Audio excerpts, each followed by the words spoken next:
এত মানবতা, নারী অধিকারের কথা বলা হয়, আজও পর্যন্ত আমার সমাজের বৃদ্ধা, বিধবা, অসহায় নারী শ্রমিকের কাজ করে, বিশাল বোঝা তাদের মাথায় চাপিয়ে দেওয়া হয়। রাষ্ট্র কি ফকির হয়ে গিয়েছে? লক্ষ কোটি পুরুষরা কি পঙ্গু হয়ে গিয়েছে যে তাদের নারীদের মাথার উপরে জীবনের এই বিশাল বোঝা চাপিয়ে দেওয়া হবে? ঠিক কিনা? আল্লাহ রাব্বুল আলামিন বলেছেন, আর রিজালু কাওয়ামুনা আলান নিসা, যে সমাজে পুরুষরা রয়েছে ওই পুরুষরা হলো ওই সমাজের নারীদের যাবতীয় অধিকারের জিম্মাদার, অধিকারের সংরক্ষক।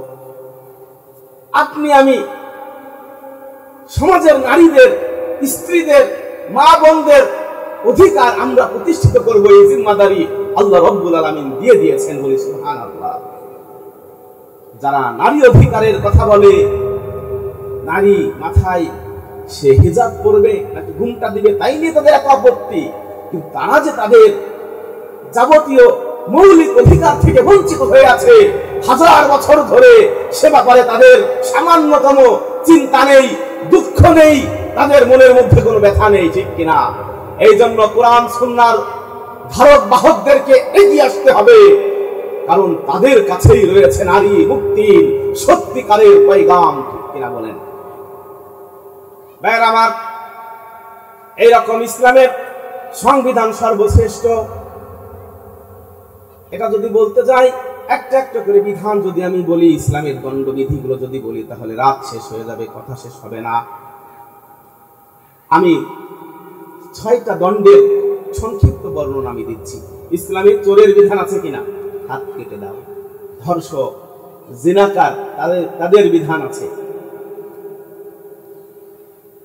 অপবাদ দেয় যদি কেউ, 80 দুররা।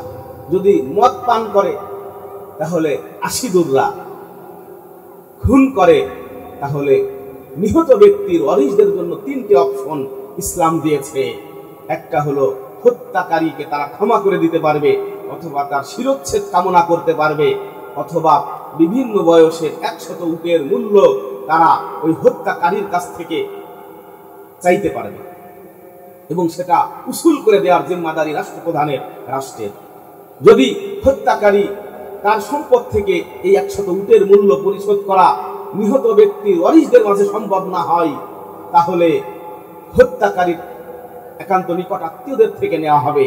যদি সেখান থেকে উসুল করা সম্ভব না হয়, রাষ্ট্রের পক্ষ থেকে সেই বিয়ত বলা হয়, সেটা পরিশোধ করতে হবে। এটা ইসলামের বিধান।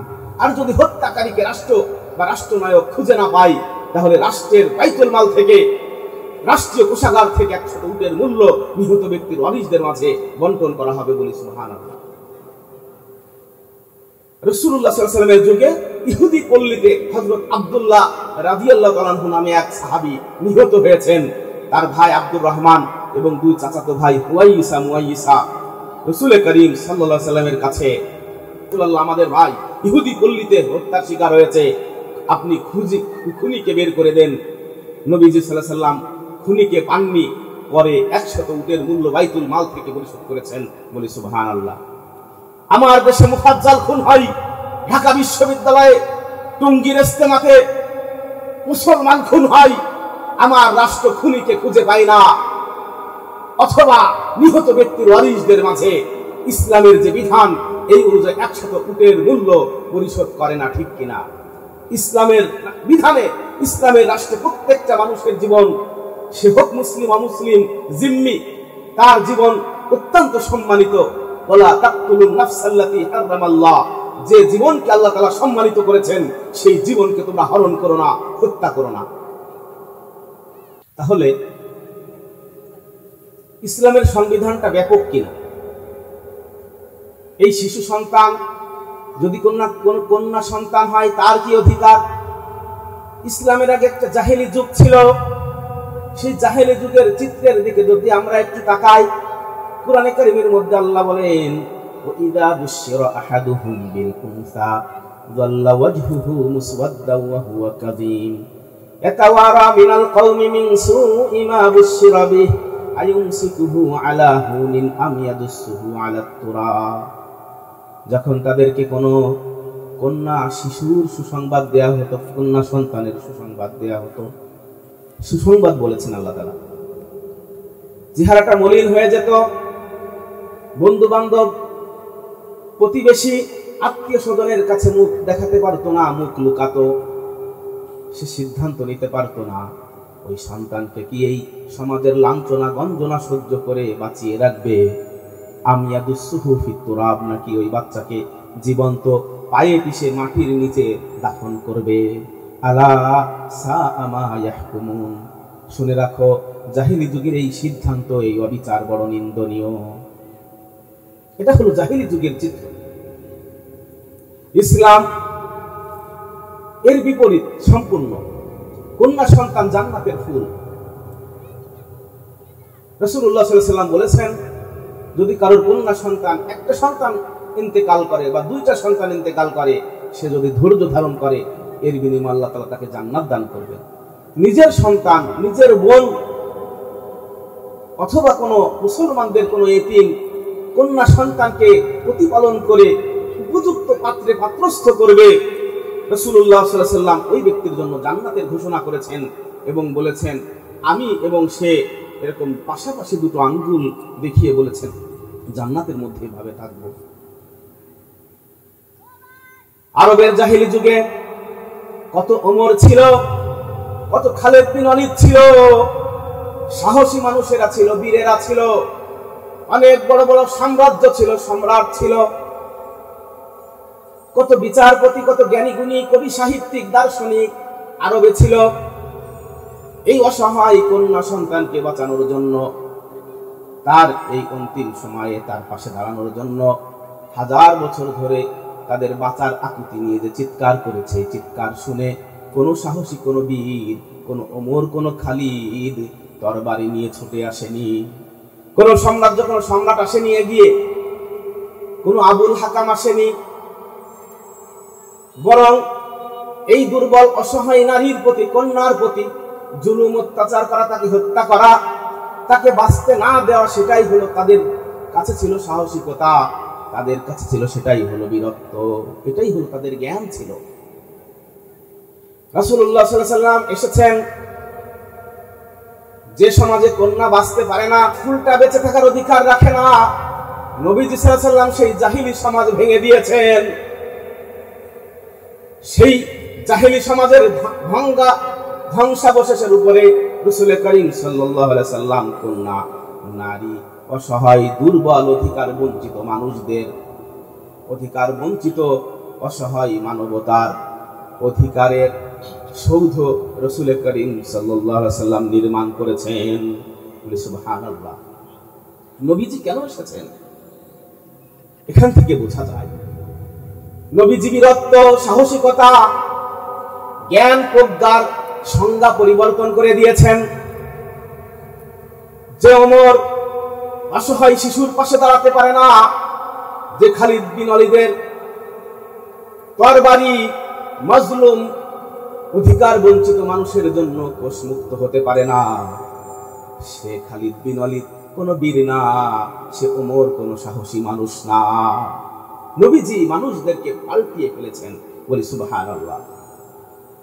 কোথায় তোমার কোরআন, সেই সকল জ্ঞানের উৎস যা? কোথায় নবীর শিক্ষা তোমার করেছো যা তুমি উপেক্ষা?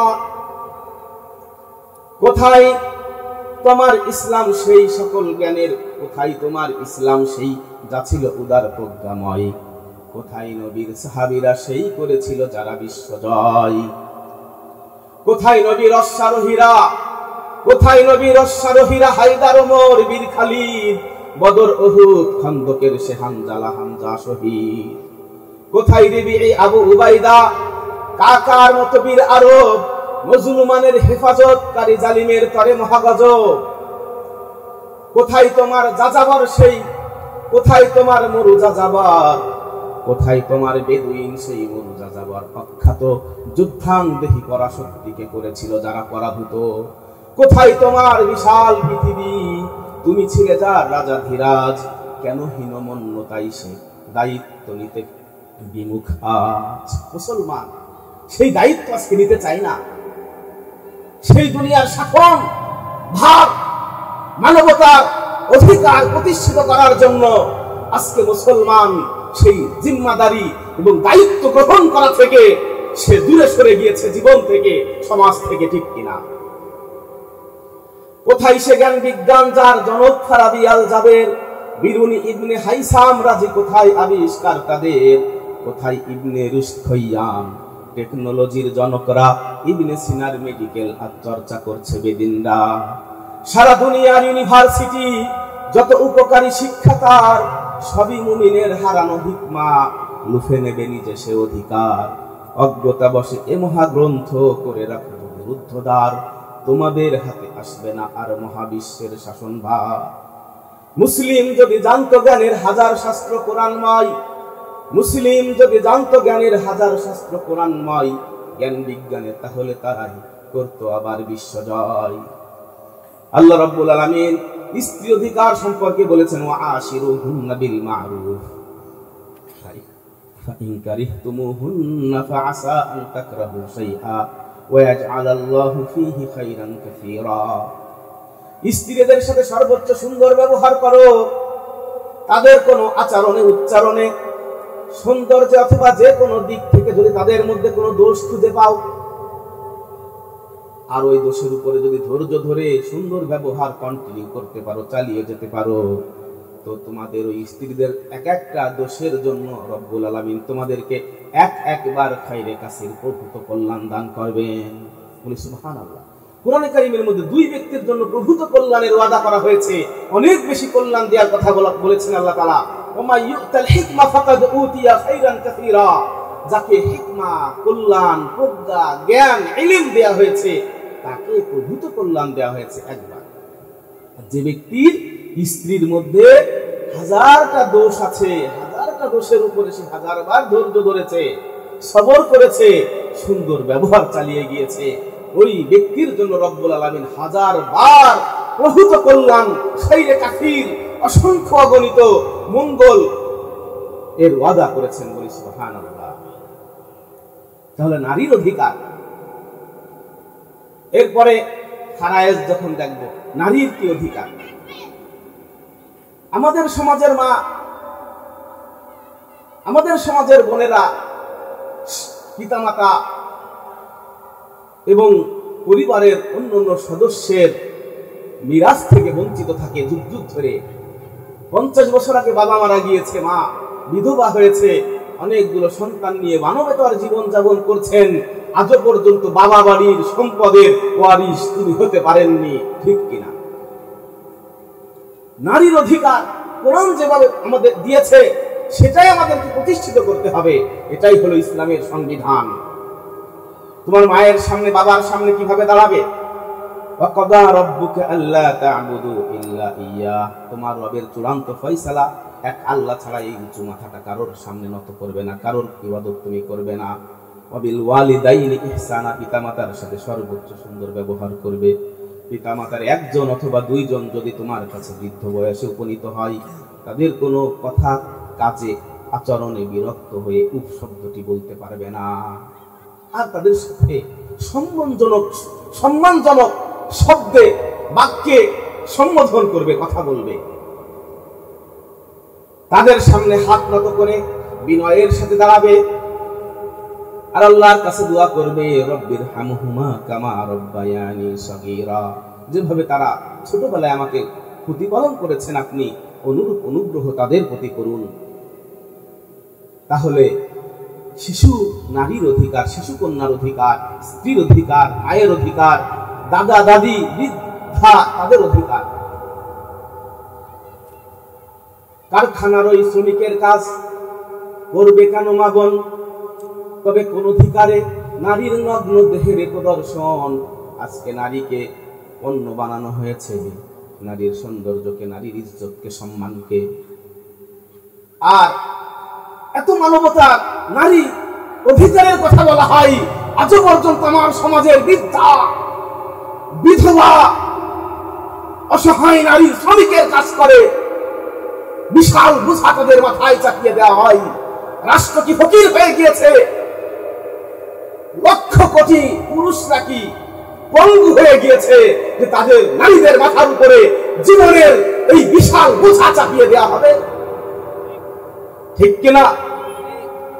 আল্লাহ রাব্বুল আলামিন বলেছেন, আর রিজালু কাওয়ামুনা আলান নিসা, যে সমাজে পুরুষরা রয়েছে ওই পুরুষরা হলো ওই সমাজের নারীদের যাবতীয় অধিকারের জিম্মাদার, অধিকারের সংরক্ষক।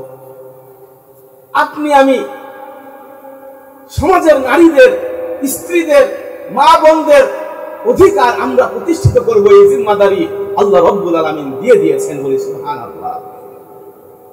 যারা নারী অধিকারের কথা বলে, নারী মাথায় সে হিজাব পরবে নাকি ঘুমটা দিবে তাই নিয়ে তাদের এত আপত্তি, কিন্তু তারা যে তাদের যাবতীয় মৌলিক অধিকার থেকে বঞ্চিত হয়ে আছে হাজার বছর ধরে, সে ব্যাপারে তাদের সামান্যতম চিন্তা নেই, দুঃখ নেই, তাদের মনের মধ্যে কোনো ব্যথা নেই, ঠিক কিনা?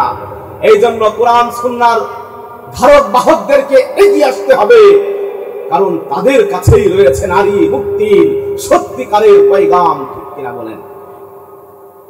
ভাইরা আমার, এইরকম ইসলামের সংবিধান সর্বশ্রেষ্ঠ, এটা যদি বলতে যাই একটা একটা করে বিধান যদি আমি বলি, ইসলামের দণ্ডবিধিগুলো যদি বলি, তাহলে রাত শেষ হয়ে যাবে, কথা শেষ হবে না। আমি 6টা দণ্ডের সংক্ষিপ্ত বর্ণনা আমি দিচ্ছি। ইসলামের চোরের বিধান আছে কিনা? হাত কেটে দাও। ধর্ষক, জিনাকার, তাদের বিধান আছে। অপবাদ দেয় যদি কেউ, 80 দুররা। যদি মদ পান করে তাহলে 80 দুররা। খুন করে তাহলে নিহত ব্যক্তির ওয়ারিসদের জন্য 3টে অপশন ইসলাম দিয়েছে। একটা হলো হত্যাকারীকে তারা ক্ষমা করে দিতে পারবে, অথবা তার শিরচ্ছেদ কামনা করতে পারবে, অথবা বিভিন্ন বয়সের 100 উটের মূল্য তারা ওই হত্যাকারীর কাছ থেকে চাইতে পারবে, এবং সেটা উসুল করে দেওয়ার জিম্মাদারি রাষ্ট্রপ্রধানের, রাষ্ট্রের। যদি হত্যাকারী তার সম্পদ থেকে এই 100 উটের মূল্য পরিশোধ করা নিহত ব্যক্তির ওয়ারিসদের মাঝে সম্ভব না হয়, তাহলে হত্যাকারীর একান্ত নিকট আত্মীয়দের থেকে নেওয়া হবে। যদি সেখান থেকে উসুল করা সম্ভব না হয়, রাষ্ট্রের পক্ষ থেকে সেই বিয়ত বলা হয়, সেটা পরিশোধ করতে হবে। এটা ইসলামের বিধান। আর যদি হত্যাকারীকে রাষ্ট্র বা রাষ্ট্রনায়ক খুঁজে না পায়, তাহলে রাষ্ট্রের বাইতুল মাল থেকে, রাষ্ট্রীয় কোষাগার থেকে 100 উটের মূল্য নিহত ব্যক্তির ওয়ারিসদের মাঝে বন্টন করা হবে, বলি সুবহানাল্লাহ। রাসূলুল্লাহ সাল্লাল্লাহু আলাইহি ওয়াসাল্লামের যুগে ইহুদি পল্লীতে হযরত আব্দুল্লাহ রাদিয়াল্লাহু তাআলা আনহু নামে এক সাহাবী নিহত হয়েছেন। তার ভাই আব্দুর রহমান এবং 2 চাচাতো ভাই হুয়াইসা, মুয়াইসা রাসূল করিম সাল্লাল্লাহু আলাইহি ওয়াসাল্লামের কাছে, রাসূলুল্লাহ, আমাদের ভাই ইহুদি পল্লীতে হত্যার শিকার হয়েছে, আপনি খুনিকে বের করে দেন। নবীজি সাল্লাল্লাহু আলাইহি ওয়াসাল্লাম খুনিকে পাননি, পরে 100 উটের মূল্য বাইতুল মাল থেকে পরিশোধ করেছেন, বলি সুবহানাল্লাহ। আমার দেশে মুফাজ্জাল খুন হয়, ঢাকা বিশ্ববিদ্যালয়ে টঙ্গীর ইজতেমাতে মুসলমান খুন হয়, আমার রাষ্ট্র খুনিকে খুঁজে পায় না, অথবা নিহত ব্যক্তির ওয়ারিসদের মাঝে ইসলামের যে বিধান এই অনুযায়ী 100 উটের মূল্য পরিশোধ করে না, ঠিক কিনা? ইসলামের বিধানে, ইসলামের রাষ্ট্রে প্রত্যেকটা মানুষের জীবন, সে হোক মুসলিম অমুসলিম, জিম্মি, তার জীবন অত্যন্ত সম্মানিত। ওয়ালা তাকতুলুন নাফসাল্লাতী হারামাল্লাহ, যে জীবনকে আল্লাহ তাআলা সম্মানিত করেছেন সেই জীবনকে তোমরা হরণ করো না, হত্যা করো না। সেটা করা হয় না। ইসলামী রাষ্ট্র সে তার প্রত্যেকটা নাগরিককে নিরাপত্তা দিতে বাধ্য। যদি নিরাপত্তা দিতে না পারে, কখনো কখনো এমনটা হতেও পারে ওই সময় সেই নিহত ব্যক্তির ওয়ারিসদের মাঝে 100 উটের মূল্য কয়েক কোটি টাকা, ঠিক কিনা? এটা পরিশোধ করতে হবে। ইসলাম ইজ দ্য বেস্ট। এই জন্য ইসলাম সর্বশ্রেষ্ঠ। ডাকাতের বিধান কি? আল্লাহ রাব্বুল আলামিন বলেন, ডাকাতি করতে গিয়ে যদি সে মানুষ খুন করে এবং সম্পদ লুণ্ঠন করে, মানুষ খুন করে, আইয়ুকাত্তালু, তার শিরচ্ছেদ করা হবে। যদি ডাকাতি করতে গিয়ে মানুষ খুন করে, সম্পদ লুণ্ঠন করে, আউসাল্লাবু, তাকে চৌরাস্তায় শুলে চড়িয়ে দেওয়া হবে। আর যদি ডাকাতি করতে গিয়ে অঙ্গচ্ছেদ করে, ছুরি মারে, তাহলে তুকাত্তা আইদিহিম ওয়া আরজুলুহুম মিন খিলাফ। এইরকম ডাকাতের ডান হাত বাম পা অথবা বাম হাত ডান পা বিপরীত দিক থেকে কেটে দেওয়া হবে। আও ইউনফাউ মিনাল আর যদি সে এইরকম যদি কোনো কারণ না ঘটায় তাহলে তার নাগরিকত্ব বাতিল করা হবে অথবা সুনির্দিষ্ট মেয়াদে তাকে কারাবন্দী করা হবে। বলি সুবহানাল্লাহ। ইসলামের বিধানটা কত সুন্দর। এবং একজন নিরপরাধ মানুষ হত্যা করার অপরাধ কি, এটার গুনাহটা কেমন? আল্লাহ বলেন, মিন আজলি যালিকা কাতাবনা আলা বানি ইসরাঈল আন্নাহু মান কাতালা নাফসান বিগাইরি নাফসিন আও ফাসাদিন ফিল আরদ ফাকান্নামা কাতালান নাস জামিআ ওয়া মান আহইয়াহা ফাকান্নামা আহইয়ান নাস জামিআ ওয়া লাকাদ জাআতহুম রুসুলুনা বিল বায়িনাত সুম্মা ইন্না কাসীরাম মিনহুম বা'দা যালিকা ফিল আরদি লামুসরিফুন। হাবিল কাবিলের ঘটনা আল্লাহ রাব্বুল আলামিন উল্লেখ করে শেষে বলতেছেন যে একজন নিরপরাধ মানুষকে হত্যা করবে সেজন্য সমগ্র বিশ্ববাসীকে হত্যা করে ফেললো। আর যে একজন নিষ্পাপ নিরপরাধ মানুষের জীবন বাঁচিয়ে দিল সে সমগ্র বিশ্ববাসীকে জীবন দান করার নেকি লাভ করলো। বলি সুবহানাল্লাহ। একজন মানুষকে হত্যা করা কত বড় পাপ। হযরত আদম আলাইহিস সালাম থেকে শুরু করে যত নবী রাসূল অতিক্রম করেছেন, এমনকি কিয়ামতের আগের সর্বশেষ মানুষটিকে হত্যা করার অপরাধ। আর একজন নিরপরাধ মানুষের জীবন বাঁচিয়ে দেওয়া, সেই প্রথম মানুষ থেকে সর্বশেষ মানুষটি পর্যন্তকে জীবন দানের নেকি। বলি সুবহানাল্লাহ। ইসলামের বিধান, ইসলামের সংবিধান। সুবহানাল্লাহ। ভাইরা আমার, জ্ঞান বিজ্ঞান, আধুনিক বিজ্ঞান সম্পর্কে কয়েকটা কথা বলি। আমাদের এই খুলনা ইউনিভার্সিটি কাছাকাছি, এখানে কতগুলো ফ্যাকাল্টি শাস্ত্র আছে আপনারা জানেন? 29টি ফ্যাকাল্টি আছে। ঢাকা বিশ্ববিদ্যালয় বাংলাদেশের সর্বোচ্চ বড় বিদ্যাপীঠ, এখানে 84টি ফ্যাকাল্টি আছে। এবং সারা পৃথিবীতে যত উন্নত মানের ইউনিভার্সিটি আছে, সর্বোচ্চ সমস্ত পৃথিবীতে যতগুলো ফ্যাকাল্টি পড়ানো হয় তার সংখ্যা সর্বোচ্চ 200। বলি সুবহানাল্লাহ। আর আমাদের কোরআনে কারীমের মধ্যে রব্বুল আলামিন 6236টি আয়াত দিয়েছেন। অনেকে বলে 6666।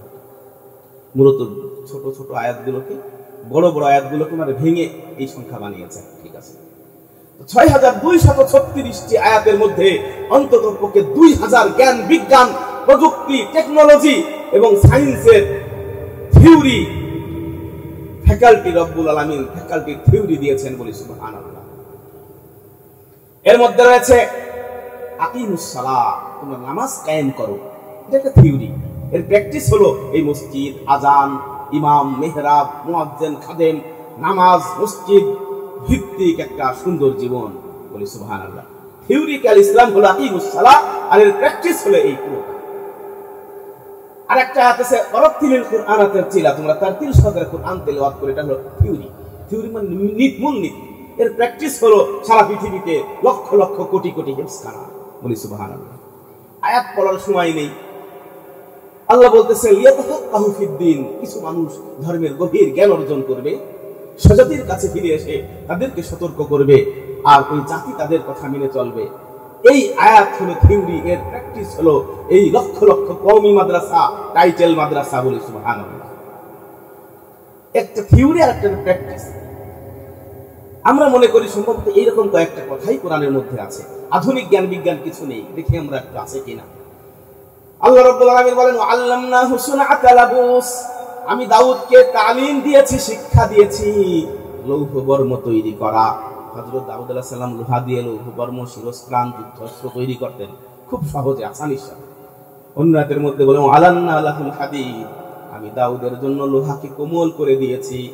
অন্য আয়াতের মধ্যে বলেন সূরা হাদীদের মধ্যে, হাদীদ মানে লোহা, ওয়া আনজালনাল হাদীদ ফীহি বাসুন শাদীদ, লোহা নাযিল করেছে যার মধ্যে যুদ্ধ করার প্রচন্ড শক্তি রয়েছে। বলি সুবহানাল্লাহ।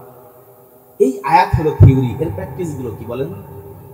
এই উন্নত মানের অস্ত্র তৈরি করা, এই অস্ত্র কারখানাগুলো, মিলিটারি সায়েন্স, সামরিক বিজ্ঞান, এই আয়াতের প্র্যাকটিস হবে। আল্লাহ বলেন, ওয়াইদু লাহুম মাসতাতাতুম মিন কুওয়া ওয়া মির রিবাতিল খাইল, দেশ ধর্ম রাষ্ট্রের শত্রুর বিরুদ্ধে সর্বশক্তি প্রস্তুত করো। এই এক আয়াত দ্বারা বোঝা যায় রাষ্ট্রের প্রত্যেক নাগরিককে সামরিক ট্রেনিং দেওয়া, এটা রাষ্ট্রের একটা গুরুত্বপূর্ণ দায়িত্ব। মিলিটারি সায়েন্স এই আয়াতের প্র্যাকটিস। এক আয়াতের মধ্যে আল্লাহ বলেন, ওমা ইয়াস্তাবিল বাহরান, দুটো সাগর এক না, হাযা আযবুন ফুরাতুন সাইগুন শারাবু, একটা সাগর সুমিষ্ট সুপেয় আর একটা সাগর তিক্ত লবণাক্ত, উভয় সাগর থেকে তোমরা টাটকা মাছ ধরে খাবে এবং উভয় সাগর থেকে তোমরা রত্ন অলংকার মণিমুক্তা অর্নামেন্টস খনিজ সম্পদ তুলে আনবে। উভয় সাগরের মধ্যে তোমাদের বিশাল বিশাল নৌযানগুলো পাহাড়ের মতো ঢেউ চিরে তোমাদেরকে আর তোমাদের পণ্য সামানা নিয়ে গন্তব্যে পৌঁছে দেবে, যাতে করে তোমরা আল্লাহর শুকরিয়া আদায় করো। একটা আয়াতের মধ্যে ইউনিভার্সিটি লেভেলের তিনটে ফ্যাকাল্টির কথা বলা হয়েছে বলি সুবহানাল্লাহ। নেভি, নৌযান, সাগর মুসলমানদের নিয়ন্ত্রণে থাকবে, এটা বোঝা যায়। সয়েল সায়েন্স, মৃত্তিকা বিজ্ঞান, মাটির নিচে কোথায় খনিজ সম্পদ লুকিয়ে আছে, রত্ন অলংকার অর্নামেন্টস লুকিয়ে আছে, প্রবাল মুক্তা রয়েছে। কোরআন আমাদেরকে সেই সয়েল সায়েন্স, মৃত্তিকা, সয়েল টেস্ট আমাদেরকে দিয়ে দিয়েছে বলে সুবহানাল্লাহ। এই খুলনা ইউনিভার্সিটিতে সয়েল সায়েন্স আছে, বয়রাই নেভি স্কুল আছে, ঠিক কিনা? এরপরে একজন মুসলমান সাগর থেকে মাছ ধরবে, নদীতে হাওড় বাওড় বিলে অল্প জায়গায় অল্প সময়ে উন্নত প্রযুক্তি ব্যবহার করে বিশাল জাতির আমিষের প্রয়োজন পূরণ করার জন্য ফিশারিজ, মৎস্য চাষ করবে, দেশের প্রয়োজন পূরণ করে দেশের বাইরে রপ্তানি করবে। এই নির্দেশ আর এই নিয়ামতের কথা রব্বুল আলামিন বলে দিয়েছেন, ঠিক কিনা? ফিশারিজ এই খুলনা ইউনিভার্সিটির একটা বিষয় আছে। তাহলে যদি ইউনিভার্সিটি গুলো জানতো, জানে অবশ্যই, কিন্তু স্বীকার করে না। মাদ্রাসাওয়ালারা, মুসলমানরা যেমন স্বীকার করে, তাদের অনেক বেশি আত্মমর্যাদা। কোরআনের এই অনুগ্রহের কথা, এই ফ্যাকাল্টির স্বীকৃতি তারা দেবে না। যদি তারা তাই বুঝতো, তাদের এই বিভাগের উপরে, এই ফ্যাকাল্টি গুলোর উপরে তারা এই আয়াতগুলো লিখে দিত, ঠিক কিনা বলেন? তারা কোরআন পড়াতো, কোরআনকে প্রতিপক্ষ মনে করার কোন সুযোগ নেই। ভাইরা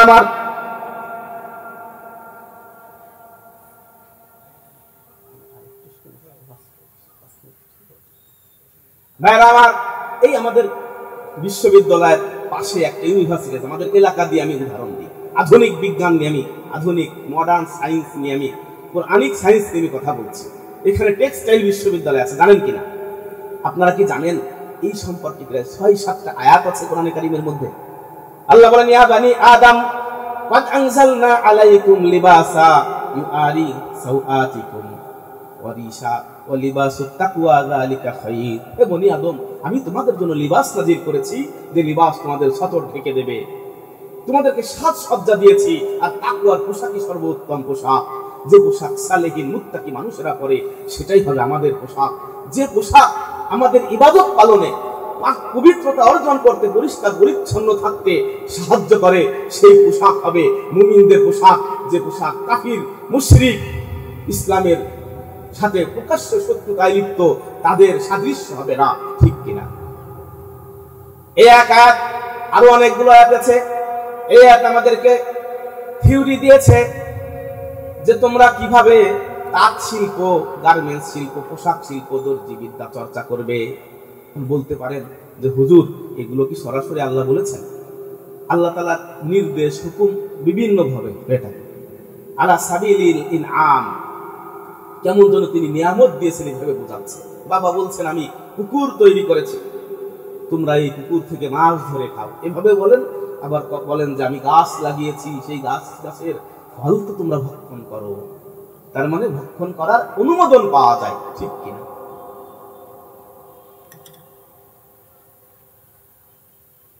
হযরত ইব্রাহিম আলাইহিস সালাম মক্কায় আসলেন, আল্লাহর কাছে দোয়া করলেন, রব্বি জাল হাযা বালাদান আমিনা, হে আমার প্রতিপালক, এই মরুভূমিটাকে আপনি একটি নিরাপদ নগর করে দেন। ওয়ারযুকহু লাহু মিনাস সামারাত, এটা ব্যাখ্যা সাপেক্ষ আয়াত। এই জনপদবাসীদেরকে ফলমূল দ্বারা রিজিক দান করেন।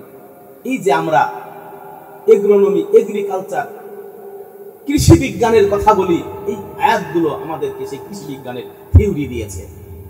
এগ্রিকালচার, এগ্রোনমি, কৃষি বিজ্ঞান, কিতাবুস সিকায়া মুসাকাত, এই কৃষি বিজ্ঞান সম্পর্কে এই আয়াতটি ইমাম বুখারী রাহমাতুল্লাহ এনেছেন। তোমরা কি দেখেছো যে চাষাবাদ তোমরা করো, এর ফসল তোমরা উৎপন্ন করো নাকি আমি আল্লাহ করি? আরো বেশি দেখতে বলেছেন, এটা আল্লাহর সন্ধান লাভ করতে বলেছেন এবং নিয়ামতের কথা উল্লেখ করে দিয়েছেন রব্বুল আলামিন। সূরা ইউসুফ আমরা জানি না, এর প্রতিপাদ্য বিষয় ছিল কি? হযরত ইউসুফ আলাইহিস সালাম সেই শিরক অধ্যুষিত মিশরে তিনি তাওহীদের পতাকা, তাওহীদের কালিমা প্রত্যেকটা হৃদয়ে, প্রত্যেকটা কোণায় ঘরে তিনি পৌঁছে দিয়েছিলেন। পাশাপাশি এক ধ্বংসাত্মক দুর্ভিক্ষ থেকে, ক্ষুধা থেকে সেদিন শুধু মিশরবাসী নয়, সমগ্র বিশ্ববাসীকে তিনি এগ্রোনমি, এগ্রিকালচার, কৃষি বিজ্ঞান চর্চার মাধ্যমে তিনি তাদেরকে উদ্ধার করেছিলেন, ঠিক কিনা? এই ঘটনা অহেতুক নহে, এর মধ্যে কোরআনের ধারক বাহকদের জন্য একটা দিক নির্দেশনা রয়েছে। যদি পৃথিবীর মানুষ কখনো এই রকম সংকটে পতিত হয়, তাহলে তোমরা এই বিজ্ঞান চর্চার মাধ্যমে হযরত ইউসুফ আলাইহিস সালামের মতো এই ধ্বংসের কিনারায় পতিত হওয়া মানবতাকে তোমরা উদ্ধার করবে, ঠিক কিনা বলেন? আমার আমরা যদি জিওলজি, প্রাণী বিজ্ঞান সম্পর্কে বলি, কুকুর, বাজ পাখি দিয়ে কিভাবে শিকার করতে হবে কোরআনের মধ্যে আছে কিনা? আল্লাহ বলেছেন, আওয়ালাম ইয়ারাউ আন্না খালাকনা লাহুম মিম্মা আমিলাত আইদিনা আনআমা, তারা কি দেখে না আমি নিজ হাতে তাদের জন্য গবাদি গৃহপালিত পশু সৃষ্টি করেছি, যেগুলোর মালিকানা তারা লাভ করেছে। কোনোটাই চড়ে, কোনোটার গোশত ভক্ষণ করে, দুগ্ধ পান করে। তাছাড়া এই প্রাণীগুলোর মধ্যে তাদের বহু উপকার রয়েছে, যেমন চামড়া, হাড্ডি, পশম, গোবর ইত্যাদির মধ্যে, যাতে করে তারা শুকর আদায় করে আল্লাহ। এক রাতের মধ্যে আল্লাহ বলেন, উল খাইলা ওয়াল বিগালা ওয়াল হামিরা লিতারকাবুহা, ঘোড়া, খচ্চর এবং গাধা তোমাদেরকে দিয়েছি, যাতে করে এগুলোকে তোমরা বাহন হিসেবে গ্রহণ করো। ওয়াজিনা, এবং তোমাদের সৌন্দর্য বর্ধক হয়। একটা বাহনের দুটো উদ্দেশ্য, দেখতে সুন্দর, চড়তে আরামদায়ক হবে। দেখতে সুন্দর, জিনা, এটা স্বতন্ত্র একটা উদ্দেশ্য। ওয়াখলুকু মা লা তা'লামুন, আর এমন কিছু তিনি ভবিষ্যতে সৃষ্টি করবেন যা তোমরা এখন জানো না। আজকে উন্নত যানবাহন এবং রকেট পর্যন্ত এগুলো সৃষ্টি হবে। সুতরাং এই গাড়ি নির্মাতা প্রতিষ্ঠান যদি এই আয়াত যদি জানতো, তারা তাদের এই প্রতিষ্ঠানের সামনে এই আয়াতগুলো লিখে রাখতো। বলি সুবহানাল্লাহ। আল্লাহ বলেন, ওয়ালা তাকুলু মিম্মা লাম ইউযকার ইসমুল্লাহি আলাইহি, যে প্রাণী জবাই করা হয়েছে আল্লাহর নাম নেওয়া হয়নি, তার গোশত ভক্ষণ করবে না। অন্য আয়াতের মধ্যে বলেছেন, হুররিমাত আলাইকুমুল মাইতাতু ওয়াদ-দামু ওয়া লাহমুল খিনজির ওয়া মা উহিল্লা লিগাইরিল্লাহি বিহি, মৃত, রক্ত, শূকর এবং যে প্রাণী জবাই করা হয়েছে আল্লাহ ছাড়া অন্য কারোর নামে, সেই প্রাণীর গোশত তোমরা ভক্ষণ করবে না, হারাম করে দেওয়া হয়েছে। আপনারা কি জানেন, শূকরের দুধে, গরুর দুধের চেয়ে অনেক বেশি ক্রিম থাকে? সেই ক্রিমগুলো দেশের ভিতরে বাইরে অসংখ্য শূকরের খামার রয়েছে, ক্রিমগুলো ফ্রিজজাত করে ঘোষ ডেয়ারিগুলোতে বিতরণ করা হয়। মিষ্টান্ন সামগ্রীর নামে মুসলমানরা কি খায়? এই শিল্প যদি মুসলমানরা আজকে হাতে না নেই, আর প্যাকেটজাত দুধগুলো, শূকরের দুধগুলো যদি গরুর লেবেল লাগিয়ে বিক্রি করে দেয়া হয়, মুসলমানের সন্তানরা কি খেয়ে বড় হবে বলেন? উন্নত রাষ্ট্রে আমাদের দেশের মতো গরু জবাই করে গোশত বিক্রি করা হয় না, সব প্যাকেটজাত। কে এখানে আল্লাহর নাম নিয়ে সেটা জবাই করে বলেন? তাহলে বোঝা যায় যে এই পশুপালন এটাও ইসলামের একটা গুরুত্বপূর্ণ বিষয়, ঠিক কিনা? সূরা বাকারার মধ্যে পশু জবাই করার কথা আছে, সূরা আনআম নামে গৃহপালিত পশুর কথা আছে, সূরা হজের মধ্যে এই গৃহপালিত পশুর শুকরিয়া স্বরূপ তোমরা আল্লাহর বরত্ব বর্ণনা করবে। হজের মধ্যে এটা জবাই দিবে, মানুষকে খাওয়াবে, ক্ষুধার্তদেরকে খাওয়াবে, নিজেরা ভক্ষণ করবে, এই কথা বলা আছে। ভাই আমার, রাসূল করিম সাল্লাল্লাহু আলাইহি ওয়াসাল্লাম বলেছেন, আমার পূর্বে সমস্ত নবী রাসূলরা বকরি লালন প্রতিপালন করেছেন। সাহাবীরা জিজ্ঞেস করেন, আপনিও? নবীজি বলেন, আমিও এটা করেছি, কিছু পয়সার বিনিময়ে। তাহলে বোঝা যায় যে মা বোনেরা যে পশু পালন করে বাড়িতে, আপনার বাড়িতে, এটা আপনার জন্য একটা ইবাদত। আপনি একটা বৃক্ষ রোপণ করেন, একটা চারা লাগান, কৃষক, আপনার জন্য সুসংবাদ আছে, সেটা কি আপনার জানা আছে? নবী বলেন, মা মিন মুসলিমিন ইয়াজরিসু গারসান আও ইয়াজরাউ জারআন ফায়াকুলু মিনহু তায়রুন আও ইনসানুন আও বাহিমা ওয়া ফি রিওয়ায়াতিন আও সুরিকা ইল্লা কানাত লাহু বিহা সাদাকা। যে মুসলমান একটি বৃক্ষ রোপণ করবে বা কোনো বীজ বপন করবে, সেখান থেকে কোনো পাখি, মানুষ, গৃহপালিত প্রাণী ভক্ষণ করবে অথবা কোনো অংশ হারিয়ে যাবে, প্রত্যেকটি দানার বিনিময়ে তাকে একটি করে সদকা দেওয়া হবে। বলি সুবহানাল্লাহ। যাই হোক, আমি যদি এখন 2000 ফ্যাকাল্টি বলতে যাই অবস্থাটা হবে কি? আমি শুধু মহাকাশ বিজ্ঞান নিয়ে, অ্যাস্ট্রোলজি, কসমোলজি নিয়ে আমি 2 মিনিট কথা বলে শেষ করে দিচ্ছি। আল্লাহ রাব্বুল আলামিন সূরা আম্বিয়ার 30 নম্বর আয়াতের মধ্যে বলেন, আলাম ইয়ারাল্লাযিনা কাফারু, কাফেররা কি দেখেনি যে আকাশ পৃথিবী একীভূত ছিল? আমি এর মধ্যে বিভক্তি ঘটালাম, বিস্ফোরণ ঘটালাম। এই আয়াতে 2 ধরনের তাফসীর আছে। হযরত ইবনে আব্বাস রাদিয়াল্লাহু বলেছেন আকাশ বৃষ্টি বর্ষণ করতো না, পৃথিবী উদ্ভিদ উৎপন্ন করতো না, আকাশ বৃষ্টি দিল, পৃথিবী ফসল দিল, এভাবেই এর বিস্ফোরণ হয়েছে। আর আধুনিক বিজ্ঞানের একজন প্রবর্তক শেষ এই গত 10 শতাব্দীতে স্টিফেন হকিং, তিনি এবং তার পূর্বের কয়েকজন বিজ্ঞানী বিগ ব্যাং থিওরির কথা বলেছেন। এই আয়াতকে বলা হয় বিগ ব্যাং থিওরির সেই মূলনীতি, মূল আয়াত, মূল তথ্য। ভাইরা আমার, এরপরে আল্লাহ রাব্বুল আলামিন বলেছেন ফালা উকসিমু বিমাওয়াকি'ন নুজুম, যেখানে নক্ষত্রগুলো পতিত হয়ে ধ্বংস হয়, সে নক্ষত্র পতিত হয়ে ধ্বংস হয়, গহ্বরের কসম করছি, ওয়া ইন্নাহু লাকাসামুল লাউ তা'লামুন আযীম, যদি তোমরা জানতে আমি বিশাল এক জিনিসের কসম করেছি। এই আয়াত দ্বারা বিজ্ঞানীরা বলেছে ব্ল্যাক হোল, এই মহাকাশে বড় বড় গ্যালাক্সি ছায়াপথ আছে, তার মধ্যে বিশাল বিশাল অন্ধকার কূপ রয়েছে। সে অন্ধকার কূপের প্রচন্ড গ্রাভিটেশন, মধ্যাকর্ষণ শক্তি আশেপাশের গ্রহকে, বিশাল বিশাল নক্ষত্রকে আকর্ষণ করে ওই গর্তের মধ্যে ফেলে, অন্ধকার গর্তের মধ্যে ফেলে মুহূর্তের মধ্যে ধ্বংস করে দেয়। রব্বুল আলামিন সূরা ওয়াকিয়ার মধ্যে এই জিনিসের কসম করেছেন, বলে সুবহানাল্লাহ। এই সূরা আম্বিয়ার মধ্যে আল্লাহ বলেন ওয়াজআলনাস সামাআ সাকফাম মাহফুযা, এই মহাশূন্যকে, আকাশকে বলেছে আমি সুরক্ষিত ছাদ। বিজ্ঞানীরা 7 আকাশ খুঁজে পায়নি, প্রথম আকাশেরও শতভাগ না 1000 ভাগের 1 ভাগ আজও পর্যন্ত জ্যোতির্বিজ্ঞান, এই অ্যাস্ট্রোলজি, কসমোলজি এটা আবিষ্কার করে পারেনি। তো 8-9 এর বইয়ের মধ্যে আমরা পেয়েছি বায়ুমণ্ডলের 6টা স্তর রয়েছে, troposphere, stratosphere, mesosphere, ionosphere, magnetosphere. এই বায়ুমণ্ডলের 6টা স্তরের কাজ হলো সংক্ষেপে যদি বলি 2টা। একটা হলো মহাকাশ থেকে যদি কোনো উল্কা অথবা কোনো গ্রহ অনুগ্রহ অ্যাস্ট্রয়েড শিলাখণ্ড যদি পৃথিবীর দিকে ধেয়ে আসে, এই বায়ুমণ্ডলের মধ্যে প্রবেশ করার সাথে সাথেই আকাশেই শূন্যে বিস্ফোরিত হয়ে যায়, বলি সুবহানাল্লাহ। আর মহাকাশ থেকে সূর্য, চাঁদ, অন্যান্য গ্রহ নক্ষত্রের আলো যদি সরাসরি পৃথিবীতে আসতো, পৃথিবীতে কোনো মাখলুক, কোনো মানুষ, উদ্ভিদ বেঁচে থাকতো না, মুহূর্তেই ধ্বংস হয়ে যেত। এই বায়ুমণ্ডলের মাধ্যমে ফিল্টারিং হয়ে মহাকাশের গ্রহ নক্ষত্র এবং সূর্যের আলোগুলো যখন পৃথিবীতে আসে, এই আলোই ফিল্টারিং হয়ে এই সৃষ্টি বেঁচে থাকার, পৃথিবীর উদ্ভিদ, মানুষ বেঁচে থাকার মাধ্যম হয়, বলি সুবহানাল্লাহ। আল্লাহ তাআলা যথার্থই বলেছেন ওয়াজআলনাস সামাআ সাকফাম মাহফুযা, এই মহাশূন্যকে আমি তোমাদেরকে জন্য করেছি সুরক্ষিত ছাদ, বলি সুবহানাল্লাহ। ভাইরা আমার, খুবই সংক্ষেপে যদি বলতে হয় তাহলে এই জ্ঞান বিজ্ঞান এটা মুসলমানদের চর্চা করতে হবে। এই ইউনিভার্সিটিগুলোর শিক্ষা, এগুলো আমাদেরই শিক্ষা, এই কোনোটাই এটা ওদের, এটা আমাদের এমন না।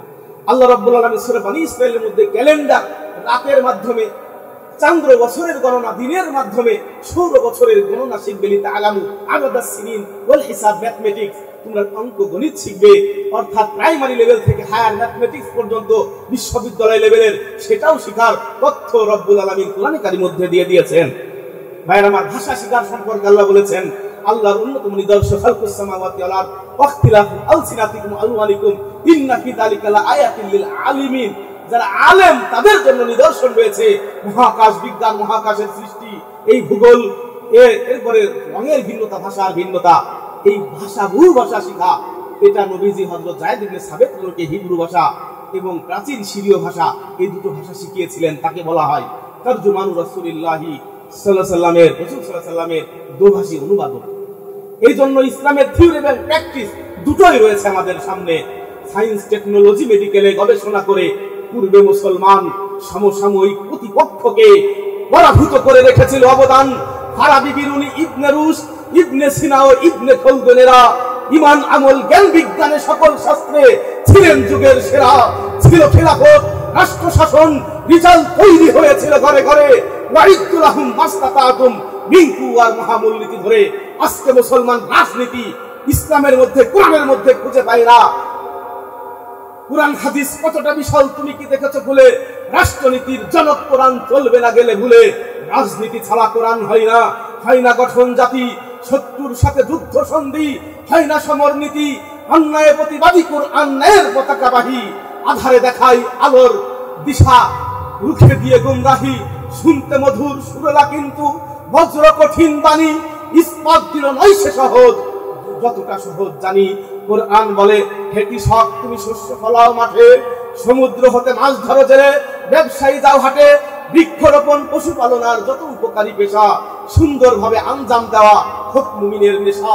পর্বত মরু বন সাগরের পথ হয়ে যাও পার, জলস্থলে খুঁজে বের করো রত্ন অলংকার। টেকনোলজিস্ট বের করে আনো প্রযুক্তি সময়ের, স্বজাতিকে তুমি সন্ধান দাও সফল বিজ্ঞানের। দেশ ধর্মের শত্রুদেরকে পিছে ফেলো সব দিকে, মুমিনদেরকে গড়ে তোলো ফের সুদক্ষ সৈনিকে। জ্যোতির্বিদ্যা, সমর বিদ্যা, মেডিকেল, রাজনীতি, ভূগোল, গণিত, ইতিহাস আর ভাষা ও অর্থনীতি, বুদ্ধি, যুক্তি, আত্মশুদ্ধি, ভক্তি, বিশ্বাসের প্রতিটি ক্ষেত্রে গাইড কোরআন। প্রতিটি নিঃশ্বাসের কোরআনের কথা যদি বলা হয়, জালিমের মসনদ ভেঙে চুরমার হয়ে যাবে হবে ওদের কণ্ঠরোধ।